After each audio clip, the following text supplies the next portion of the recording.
से आप लोगों के बीच में संस्था के बारे में पूर्ण रूप जानकारी प्रदान करें।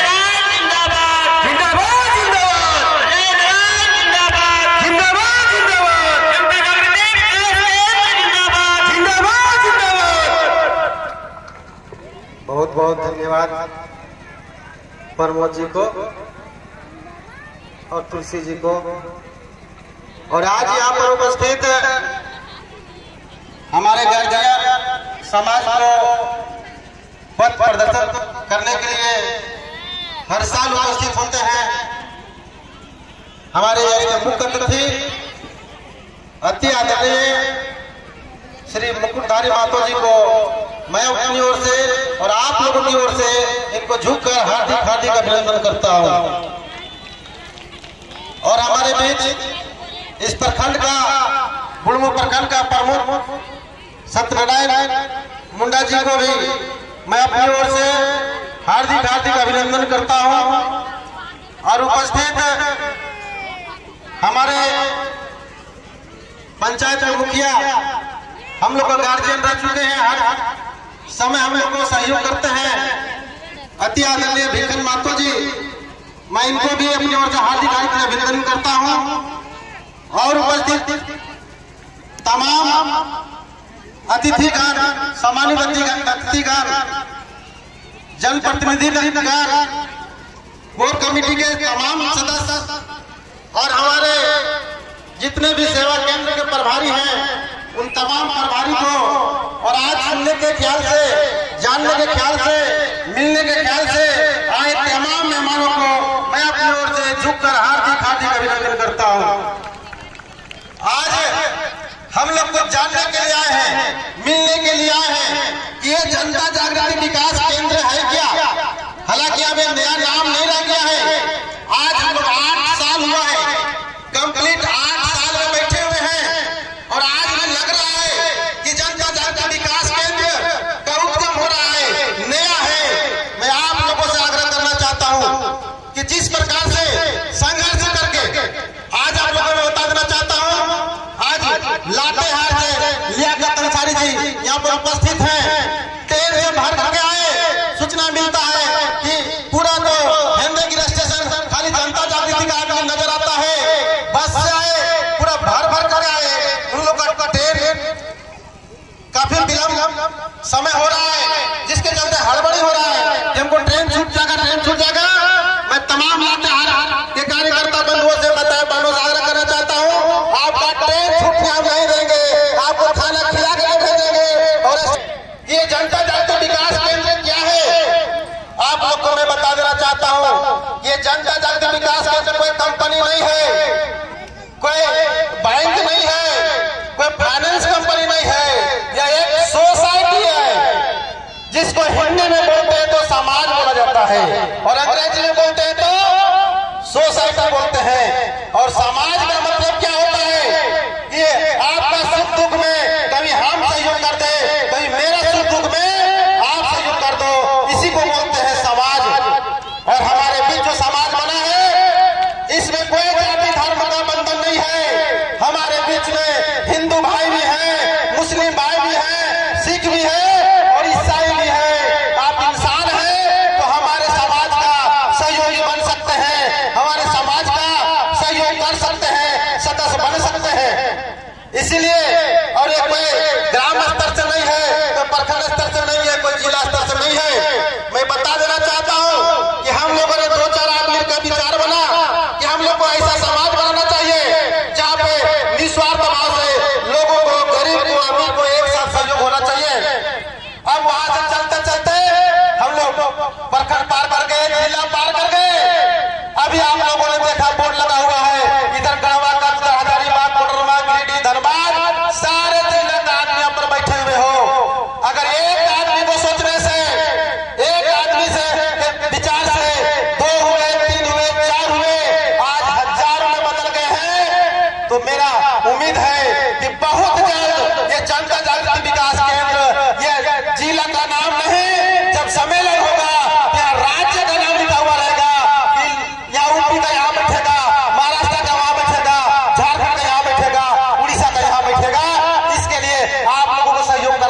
अगर हम लोग सैकड़ों आदमी, हजारों आदमी को लेकर के यहाँ तक पहुंचे हैं, तो आप लोग का भी जिम्मेवारी बनता है कि हजारों आदमी मिल करके पूरे झारखंड में, पूरे भारत में मिलन समारोह होना चाहिए।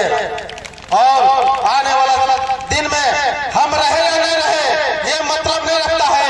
अगर इतने सारे लोग एक संगठन बन जाए, एकता बन जाए, तो वो दिन दूर नहीं है। ये संयुक्त राष्ट्र संघ में मीटिंग होगी और पूरे विश्व लेवल पर मीटिंग होगी और वहां पर निकाल लिखा अगर नेपाल वहां बैठेगा, भूटान वहां बैठेगा, इधर जापान बैठेगा, उधर जर्मनी बैठेगा, इधर इंडिया बैठेगा और वैसे ही मिलन समारोह करना है।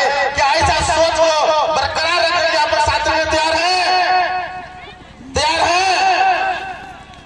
निश्चित तौर पे तो मैं आप लोगों को बताना चाहता हूँ, ये जनता जाति का सोच क्या है। ये पहला चीज सोचता है कि जो गरीब आदमी है वो आर्थिक रूप से जो तंगी हो जाता है। लोग ने बोला कि ये गरीब आदमी बीमार पड़ता है, जब हॉस्पिटल जाता है 2-4 हजार कर्जा करके, पैसा करके, डॉक्टर साहब बोलते हैं इसको ऑपरेशन करना पड़ेगा, 10,000 रुपए काउंटर में जमा करो। अब वो बेचारा गरीब आदमी वो 10,000 के लिए कोई भी बैंक के पास चले जाए, भारत का कोई भी बैंक के पास चले जाए, मैं दावे के साथ कहता हूँ कितनों पैर भी कर लेगा, कितनों गिर डालेगा कि मेरा परिवार हॉस्पिटल में भर्ती है, 1 घंटा में 10,000 रुपया लोन पास कर दो। आप लोगों को लगता है कि कोई भी बैंक 1 घंटा में 10,000 रुपया लोन पास कर देगा? जाता है तब क्या होता है, उसको जब बोलते हैं मेरे साथ ऐसा परिस्थिति है तो बोलता है 10% पर देंगे, 5% पर देंगे और गरीब देख करके नाम ही नहीं लेता है।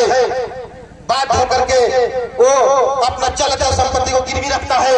लेकिन जनता जाति विकास बैंक के माध्यम से यहाँ बैठे लोग में हजारों लोगों को हॉस्पिटल पैसा पहुंचाया गया है। उस गरीब आदमी को घर आने की जरूरत नहीं पड़ता है, पैसा हॉस्पिटल पहुंचता है। इसमें कई लोग बैठे हुए हैं। इसीलिए मैं आप लोगों को आर्थिक रूप से हम लोग स्वावलंबी बनाते हैं। आत्मविश्वास रखना पड़ेगा कि हम लोग आपस में लेन देन करके हम लोग किसी के पास हाथ फैलाने की जरूरत नहीं पड़े। इसके लिए जनता जाति विकास केंद्र आप लोग को सहयोग कर रही है। दूसरा काम जो आप लोगों को पता चलता है कि गरीब आदमी, सारे लोगों के अंदर में इच्छा होती है कि मेरा बेटा भी IAS बने, IPS बने, डॉक्टर बने, लेकिन गरीबी होने के कारण हम अच्छे स्कूल में पढ़ा नहीं सकते हैं और सरकारी स्कूल में उतना अच्छा से पढ़ाई नहीं होता है। तब ये जनता जाति विकास केंद्र ने विचार किया कि गरीबों के लिए एक ऐसा शिक्षा का नीति बनाना चाहिए, एक ऐसा शिक्षा विभाग बनाना चाहिए, एक ऐसा शिक्षा पद्धति बनाना चाहिए जहाँ पे गरीब से गरीब का भी बच्चा पढ़े और अमीर से अमीर का भी बच्चा पढ़े। और उसके लिए आप लोगों को बोला जाता है, सेमिनार किया जाता है कि आपको कर्ज करने की जरूरत नहीं है, आपको जमीन बेचने की जरूरत नहीं है। जो जनता जाति विकास केंद्र बताती है उसके रास्ता पर चलो, आपका बच्चा भी IAS, IPS, डॉक्टर, इंजीनियर बनेगा, ये मैं गारंटी देता हूँ। इसके लिए ये व्यवस्था बैठाया गया है। यहाँ पर ये आरिफ प्रोजेक्ट, ये शिक्षण प्रशिक्षण केंद्र, यहाँ पे गरीब से गरीब बच्चा पढ़ेगा और अमीर से अमीर का भी बच्चा पढ़ेगा। आप लिया घूम करके देख लिया कि वैसी व्यवस्था होने जा रहा है कि नहीं होने जा रहा है।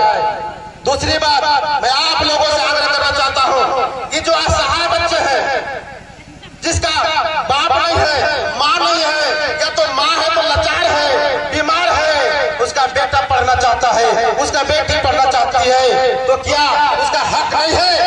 एक लाचार का भी बेटा बेटी पढ़ करके IAS, IPS बने, उच्च अधिकारी बने, एक गरीब आदमी का भी बाल बच्चा आगे पढ़े, शिक्षा ग्रहण करे, उच्च शिक्षा करना चाहते हैं। इसके लिए आप लोगों को मैं एक आग्रह करना चाहता हूँ, वो ऐसे बच्चों के लिए जो अनाथ बच्चे हैं उसको निःशुल्क शिक्षा में दे पाए, निःशुल्क व्यवस्था दे सके, 1 रुपया की जरूरत नहीं पड़े, सारी व्यवस्था हो पाए। इसके लिए मैं आप लोगों से एक क्या बोलते हैं भीख मांगता हूँ। भीख मैंने समझते हैं, एक आप लोग से रिक्वेस्ट करता हूँ आप लोग उस बच्चों के लिए भीख दो हमको, ताकि बच्चों को हम व्यवस्थित कर सके। उसके लिए आप लोग जब खाना बनाते हो, जब भी सुबह शाम खाना बनाते हो, उस बच्चा के नाम से 1 मुट्ठी चावल अलग करो। उस बच्चा के लिए 1 मुट्ठी चावल अलग करो। महीना भर मुट्ठी चावल अलग करते करते आप जब बैठक आते हो, अपना कमेटी में आते हो, अपने समूह में बैठने आते हो, उस बच्चा के लिए उस चावल को लेते आओ। चावल से आएगा, उस बच्चा का सहयोग होगा, उस बच्चा के लिए हम लोग कुछ मदद कर पाएंगे। तो क्या एक मुट्ठा चावल आप लोग निस्वार्थ भाव से देना नहीं चाहेंगे? ऐसा हो सकता है, नहीं हो सकता है?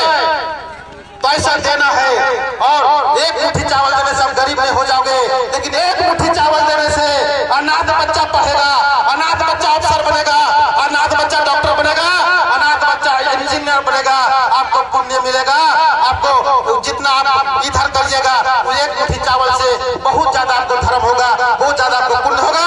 इसलिए एक मुट्ठी चावल आप इस संस्था में आप डोनेट करो और उस बच्चे के लिए हम लोग भविष्य संवारेंगे। तो ये शिक्षा नीति अपनाए हैं, यहाँ पर आप पढ़ा सकते हो, कोई प्रॉब्लम नहीं है, सारी व्यवस्था मिलेगा जो बड़े बड़े स्कूल में मिलता है, वो व्यवस्था हम लोग देने जा रहे हैं। मेन गेट से आप लोगों को पता चल गया होगा, जो मेन गेट जब इतना भयानक हो सकता है, इसके अंदर कितना भयानक चीज होने वाला है। लेकिन आप लोगों का सहयोग चाहिए। क्या आप लोग सहयोग देने के लिए तैयार हैं? आप लोग सहयोग देने तैयार हैं?